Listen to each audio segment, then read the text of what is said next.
Hello students, let's start with the first chapter of history, chapter number 1, Sources of History. Last year you have studied ancient Indian history. This year you will learn medieval Indian history. Broadly, the period from 9th century CE till the end of 18th century CE is considered to be the medieval period of Indian history. In this lesson, we are going to study the sources of medieval history. History gives us chronological, scientific, and systematic account of past events. Four factors are very important from the viewpoint of history, and they are individual, society, place, and time. History must be based on authentic evidence or proof. These proofs are known as sources of history. The sources of history has been classified into three types: material, written, and oral. Material sources. Physical sources such as memorials, buildings, cave sculptures, inscriptions, coins, copper plates, forts, etc. Forts have played an important place among material sources. Some major types of forts are hill fort, forest fort, sea fort, and forts on plains.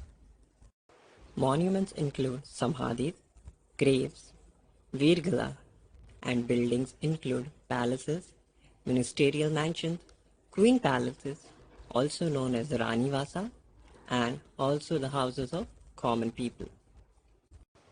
They all provide insights about that period.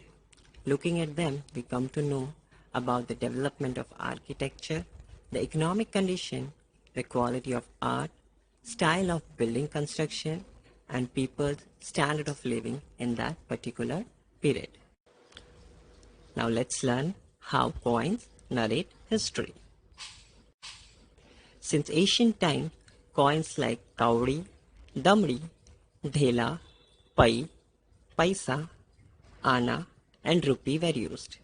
Some local items or proverbs are based on coins.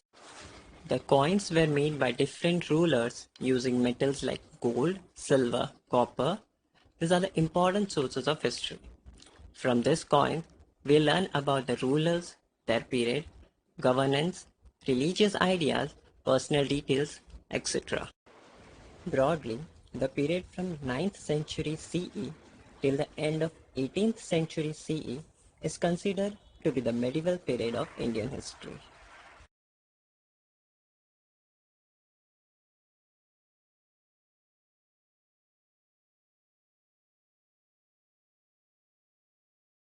An inscription is a carving on a stone or a wall.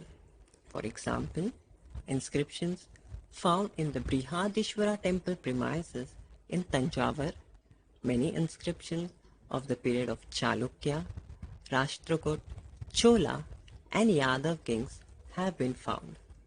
An inscription is considered to be a very important and reliable source of history which help us to understand the language, script, and social life of period. Inscriptions carved on copper sheets are known as copper plates. Royal edicts, verdicts, etc. are inscribed on copper plates.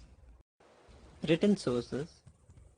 We learn about significant historical events in the medieval period from sources like writing style of scripts like Devanagari, Arabic, Persian, Modi, etc. as also from the varieties of different languages, Bhujpatras, religious manuscripts, biographies, paintings, etc. We can gather information about the food items, attire, convention and rules of conduct of people, festivals, and people's life, etc. from these sources.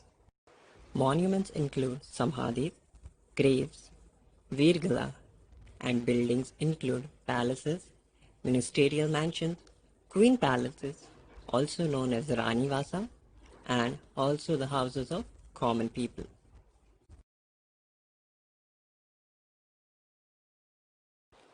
Tariq or Tariq means the sequence of event.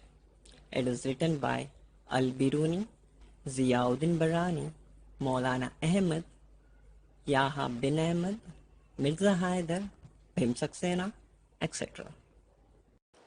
Bakhar is a type of chronicle that originated in Maharashtra.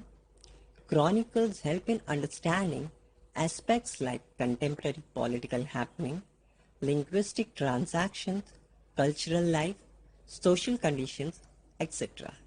Many of chronicles were written in Marathi. Some of them are Mahikavatichi Bakhar, Sabhasad Bakhar, Bhausaibanchi Bakhar, etc. Oral sources. We understand various aspects of folk life through folk literature traditionally passed on from generation to generation. Some examples are ovis, folk song, folk tales, povadas, legends, and myths. Such type of sources are called oral sources of history. Writing history. History is written with the help of three types of sources, that is material, written, and oral. Even after it has been written down, the research on it goes on continuously. New sources and information come to the light through this research. Evaluating the sources of history. It is necessary to take the precaution before using the sources of history. We have to examine their authenticity and see which are genuine and which are fake.